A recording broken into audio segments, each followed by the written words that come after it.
नमस्कार, मैं शिवानी रतूड़ी आर्यव्रत टाइम्स में आपका स्वागत करती हूँ।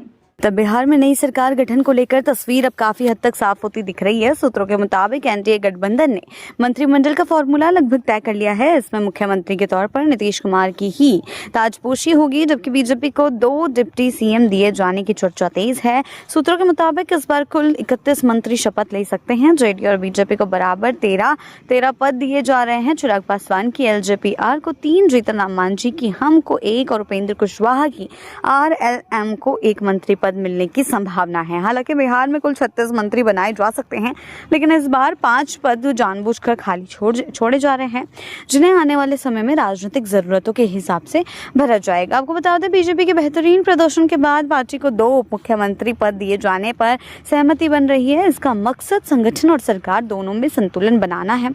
ये फॉर्मूला यूपी मॉडल जैसा बताया जा रहा है, जिसमें अलग अलग क्षेत्रों और सामाजिक समूहों का प्रतिनिधित्व देने का प्रयास है। इस बार मंत्रिमंडल विस्तार में सीटों के आधार पर 6 विधायकों पर 1 मंत्री का फॉर्मूला लागू किया गया है। बीजेपी ने 89 सीटें जीती है, जेडीयू को 85 सीटें मिली हैं, जबकि एलजेपी, हम और आरएलएम ने भी अपने अपने क्षेत्रों में अच्छा प्रदर्शन किया है। इसी आधार पर मंत्रियों की संख्या का अनुपात तय किया गया है। सूत्रों के मुताबिक नई सरकार के गठन के बीच एक और दिलचस्प जानकारी सामने आ रही है कि विधानसभा का स्पीकर पद बीजेपी कोटे से जाएगा।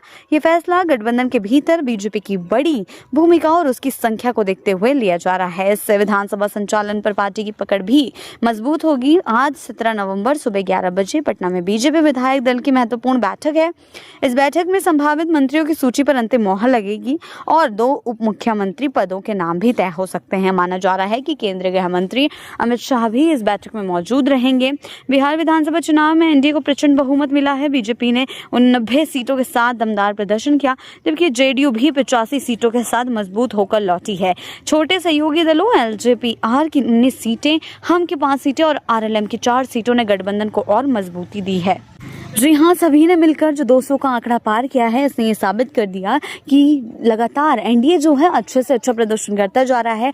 बिहार के वासियों को एनडीए का प्रदर्शन अच्छा लगा है और इसी के चलते अब मंत्रिमंडल विस्तार की भी जो चर्चाएं हैं वो तय हो चुकी हैं। जल्द से जल्द नया मंत्रिमंडल विस्तार हो जाएगा और ये देखना बेहद दिलचस्प रहेगा कि आगे चलकर क्या कुछ सामने आता है, किस तरीके से मंत्रिमंडल का विस्तार किया जाता है। हालांकि ये देखना बहुत अच्छा है कि किस तरीके से महागठबंधन की हार देखने के बाद अब पूरी तरीके से एनडीए इस बार कैसा प्रदर्शन करती है, किस तरीके से बिहार वासियों का मन जीतती है, किस तरीके से बिहार में एक बार फिर हुंकार भरती है। हालांकि लालू परिवार में अभी खटपट चल रही है चुनाव हारने के बाद, लेकिन उस खटपट को अलग रखकर अब देखने वाली बात होगी कि विपक्ष किस मोर्चों पर मुद्दे उठाता है और अब आने वाले 5 सालों में किस तरीके से अपनी पकड़ बनाता है जनता के बीच, ताकि आगे चलकर उसे किसी भी नुकसान का सामना ना करना पड़े और अगले 5 साल वो जनता के सामने अपने एजेंडे रख सके। देखने वाली बात होगी कि आगे क्या कुछ होता है, अगले 5 साल बाद विपक्ष किस तरीके से सामने आता है। हालांकि इस बार उसे बड़ी बुरी तरीके से हार का सामना करना पड़ा है और एनडीए की बढ़त मिली है।